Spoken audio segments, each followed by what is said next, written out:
What's up, good people? Mark Holmes here, and as always, I want to say thank you all for watching, commenting, subscribing, and being part of the Joe Boo Sports Report.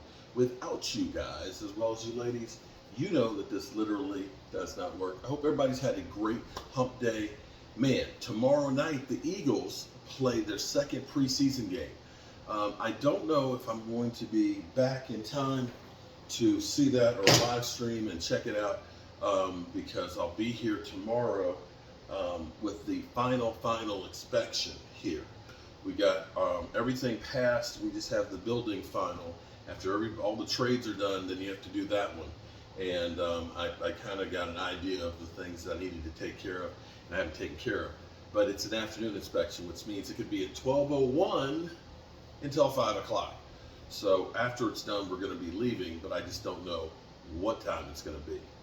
Be that as it may, we got our Cowboys that have been mixing it up in practice.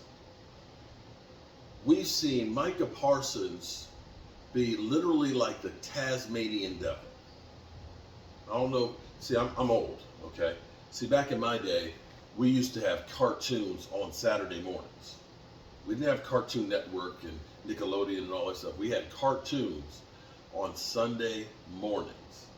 Or was it Saturday and Sunday mornings, I think. Or maybe it was just Saturday morning. I can't remember. But anyway, there was the Tasmanian devil, and he was like, and he was like a tornado. His body was literally a tornado.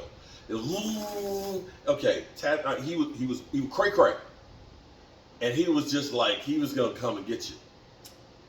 That's Micah Parsons. Now I know they say he's the lion because he's out there, but maybe he's a lion mixed with a Tasmanian devil, because he got kicked in the leg, and we're all.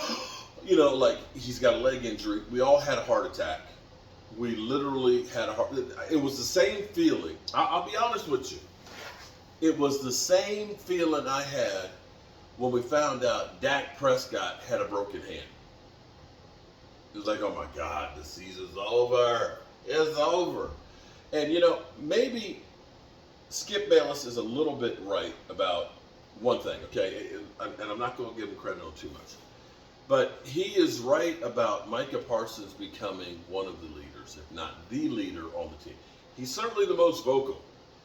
If you're on X, okay, not ecstasy, okay, I hope you're not on X. But if you're on X, as in what used to be formerly known as Twitter, okay, I guess it's a symbol now? Is it a symbol? X? Like Prince became a symbol? He was a symbol. Okay. Anyway. If you're on X, you see Micah Parsons chiming in daily about what's going on and everything else, in his aspiration to be the greatest of all time. I tell you, I don't want to fall into it because you know what happens. You know what happens. You don't want to believe, because if you start believing, then you figure you're going to jinx it. You know what I mean? You don't want to buy into it, because when we buy into it, you remember, God, remember when the Super Bowl was going to be in Dallas at AT&T Stadium? The hype was on the Cowboys for that season because everybody was saying, oh, the Dallas Cowboys. It could be the first team to host the Super Bowl. They are a great team. They got everything and all. Kind of like they're doing with the Eagles right now. They just aren't having the Super Bowl in their stadium. And ain't nobody trying to go to Philly for a Super Bowl.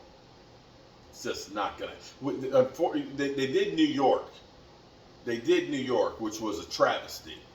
People got stuck in New York City in the cold, so couldn't leave the stadium until like 2-3 o'clock in the morning. But be that as it may, ain't gonna be no Super Bowl in Philly. I can guarantee you that one.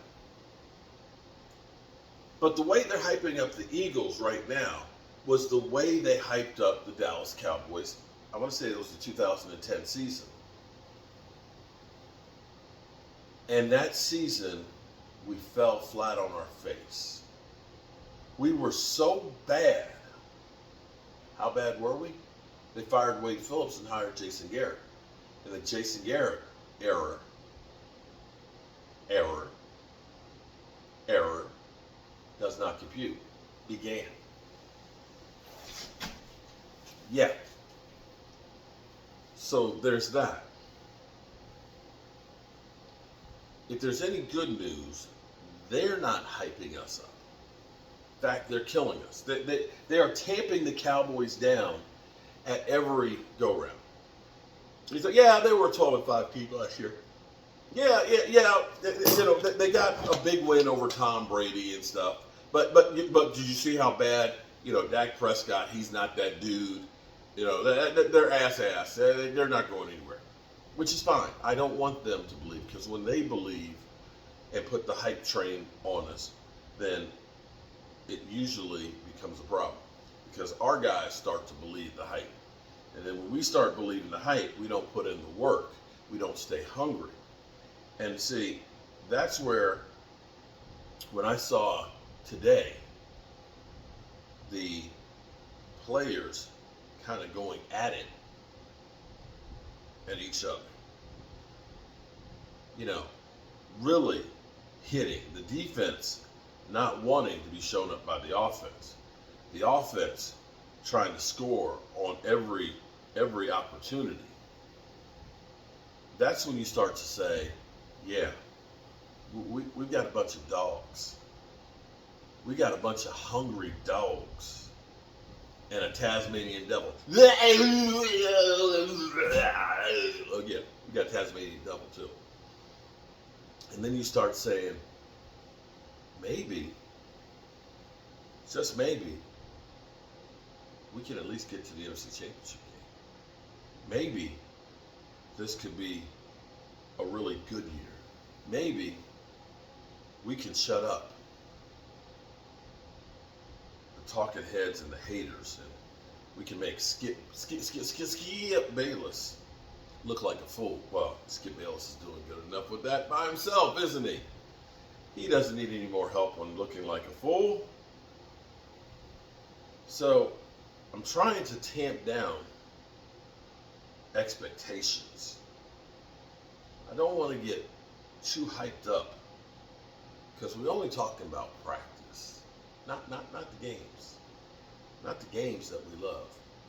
We talking about practice. But I'm sitting here, and knock on wood, and I hope it stays that way, we're healthier than we've been in a long time. Seeing a clip of Michael Gallup galloping down the field. We got Zach Martin, so we're whole again. I know it's just the first preseason game, but our number twos were going against starters. And I see guys like Jalen Tolbert, Jake Ferguson, and Deuce Vaughn, and young guys like Overshown and Damone Clark and Amazi Smith. And you start believing and saying, what if these guys can collate, or what's the word? I'm sorry, I'm tired. They can all come together and become a team. If they can play to their potential, I don't know that there's not a team that they won't be able to go up against. And I believe that in my heart. Now, maybe you guys think I'm crazy after what happened last night. And I apologize for the outburst. I thought the things that happened last year, I was over. But when I sat there here in the Red Brick House and thinking about some of the things that had transpired, some of the things I had inside me weren't actually over with. And they needed to be released. And I apologize for releasing that in front of you guys. I'm sure Pizzle is going to have a ball with that. I'm sure he's going to be calling me out and this, that, and the other. But he once said, many, many times last offseason. He was out the Mark Holmes business. But then again, Pizzle says a lot of things that he doesn't follow through to. Like he was done with YouTube for how many times? So I'm just going to leave that right over there. And I'm going to leave me right over here. And we'll see what we're going to see. Because in the end, here's the lesson. I was actually sitting there and trying to take my own advice. Don't waste your time. Life is too short and life is too precious to waste a minute of it. Remember, good people, tell the people you love them. Because you might not get the chance again. I love you guys. I love you too, Joe Boo. And God willing, I'll see you tomorrow. God willing.